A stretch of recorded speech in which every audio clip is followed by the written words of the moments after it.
This movie, you get to be the bad guy, which is not a role that you've had a lot. The last one I could think of is Fear back in 1996. So, Mm. what's it like for you to be the bad guy? It's a lot of fun. Lot of fun. I've played anti-heroes, guys who live in that gray area, but to play a full-on bad guy was something that I hadn't done. Like you said, it since Fear. So, but I've always loved those movies. I mean, you think Jack Nicholson in The Shining, you think Robert De Niro in Cape Fear, John Malkovich in The Line of Fire. I mean, there's so many movies that had great villains that really drove the movie that were always so memorable and had a huge impact on me. I've always been looking for those opportunities to do something where it's really kind of a dual role. I start out as this kind of happy-go-lucky, sweet, charming guy, and then once I say, "All right, enough of this," and then when the hat comes off, all the rules are off, and I get to just go absolutely berserk. And couldn't have had more fun doing it. And the response has been amazing. So Yeah, berserk is a good way to put it. It's kind of like you're kind of creepy in it, honestly. Like, no offense, but there's some creep factor. that's good. That was the intention. We were going full creep. Absolutely, absolutely creep, weirdo, terrible. Yeah, yeah, deplorable, All the all of it, things. yes. The other thing I love about this film is that it takes place like in this small, compact space, which I think is really hard to bring the viewer in to make it thrilling. But you guys really did that. Can you chat with us some about what it was like to have it take place in this small plane?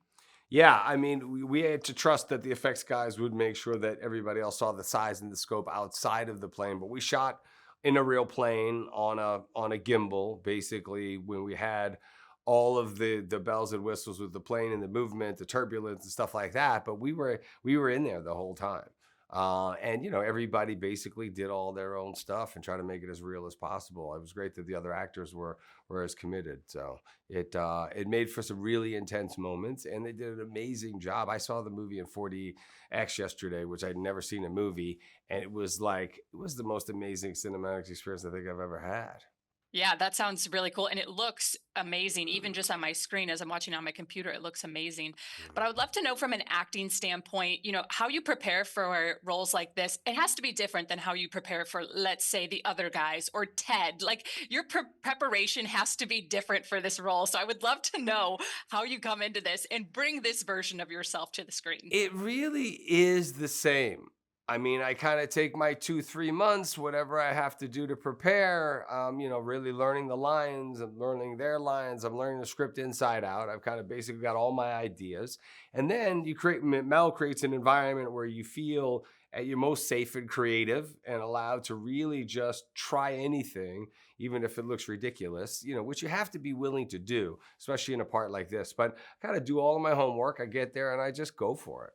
I mean, it is what it is. I think, I've seen enough, both in film and real life and I studied some guys that I saw that I thought were really interesting who had done some pretty deplorable things on various series and stuff like that. But for the most part, you kind of prepare like you do anything else, and you just go and try to make it believable. You try to become the part, and then with no great effort, play the part.